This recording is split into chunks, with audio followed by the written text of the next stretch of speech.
চার ধরনের পুরুষেরা কখনো জান্নাত পাবে না, তাদের জন্য জাহান্নাম ওয়াজিব হয়ে থাকবে। এক নম্বরে, যেই সমস্ত পুরুষেরা স্ত্রীদের হক আদায় করে না, স্ত্রীর উপরে জুলুম করে। ওই স্ত্রী যদি তাকে ক্ষমা না করে, আল্লাহ পাক বলেন আমি আল্লাহ তাকে ক্ষমা করি না, কিয়ামতের মাঠে আমি আল্লাহ পাক তাকে জান্নাত দিব না, তাকে ঠেকিয়ে রাখবো। ওই স্ত্রী ক্ষমা করবে না যতক্ষণ তাকে জান্নাতে ঢুকানো হবে না ততক্ষণ।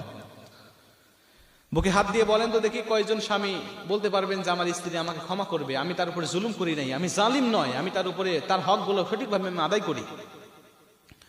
আজকে 22টা বছর, 18টা বছর, 20টা বছর একটা মেয়ে বাবার সংসারে থাকে, যে বাবা এতটা প্রিয়তার ছিল, প্রত্যেকটা বাবার কাছে এক একটা মেয়ে মানে হলো রাজকন্যা।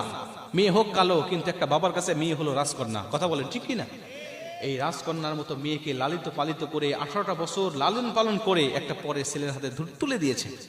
মেয়েটাও মা বাবাকে পর করে অন্য একটা ছেলেকে আপন করে জীবনের একমাত্র সম্বল মনে করে তার বাসায় চলে এসেছে।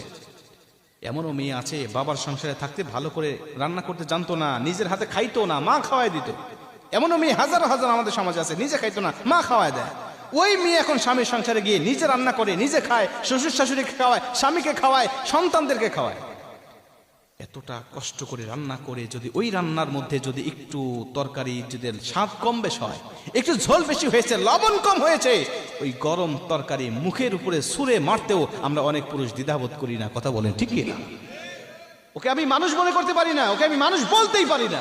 কয়েকদিন আগে পত্রিকায় দেখলাম তরকারিতে ঝোল বেশি হয়েছে, স্বামী গরম ঝোল তার মুখের মধ্যে দিয়ে মুখের চামড়াগুলো ফসকা বেড়ে সঙ্গে সঙ্গে উঠে গিয়েছে। একটা মেয়ের শ্বশুর খারাপ হলে, শাশুড়ি খারাপ হলে কোনো আপত্তি নাই, অন্তর রাত্রিবেলায় স্বামীর বুকের উপরে মাথা দিয়ে একটু আরামের ঘুম, প্রশান্তির ঘুম দিতে পারে। কিন্তু স্বামী যদি খারাপ হয়, ওই মেয়ের মতো দুঃখী মহিলা আসমানের নিচে জমিনের উপরে আর কেউ হতে পারে না। কথা বলে ঠিক কিনা? মুসলমান ভাইরা আমার, এর জন্য এই মহিলা, এই স্ত্রী যদি আপনাকে ক্ষমা না করে, কিয়ামতের মাঠেও আল্লাহ আপনাকে ক্ষমা করবে না, আল্লাহ আপনাকে জাহান্নামে দিয়ে দিবে। মুসলমান 2 নম্বরে, ওই পুরুষদেরকে আল্লাহ পাক কখনোই ক্ষমা করবে না যেই পুরুষ মা বাবাকে ভাত দেয় না, মা বাবার হকগুলো আদায় করে না। 3 নম্বরে, ওই পুরুষকে আল্লাহ পাক কখনোই ক্ষমা করবেন না যেই পুরুষ হওয়ার পরেও নারীর বেশ ধরে, নারীর পোশাক পরিধান করে, নারীদের সাজে সজ্জিত হয়। এমন পুরুষ আমাদের সমাজে আছে না নাই? কানে দুল পরবে মহিলারা না পুরুষেরা? কি কানে দুল কারা পরবে? অনেক পুরুষের কানেও দুল দেখা যায়। কথা বলেন ঠিক কিনা? হাতে চুড়ি পরবে মহিলারা, কিন্তু অনেক পুরুষের হাতে চুড়ি দেখা যায় কি যায় না? যায়। আপনাদের বগুড়ায় আছে? ব্যাস পরে, মানে চুড়ি পরে না, ব্যাস পরে।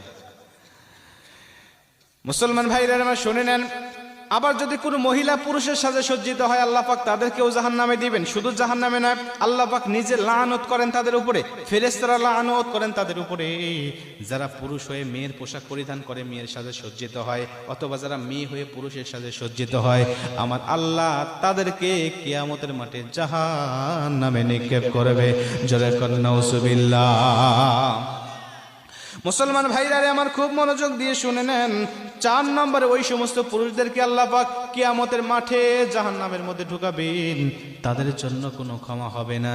যারা পুরুষ হওয়ার পরেও, যারা নিজের আন্ডারে মেয়ে আছে কিন্তু মেয়েকে পর্দায় রাখে না, যাদের আন্ডারে স্ত্রী আছে কিন্তু স্ত্রীকে পর্দায় রাখে না, যাদের আন্ডারে মা আছে কিন্তু মাকে পর্দায় রাখে না, যাদের আন্ডারে ছোট বোন আছে কিন্তু বোনকে পর্দায় রাখে না, এই 4 জন মহিলাকে সে দ্বীনের পথে পরিচালিত করতে পারে নাই, আল্লাহ পাক ওই সমস্ত পুরুষকে জাহান্নামের মধ্যে ঢুকায় দিবে।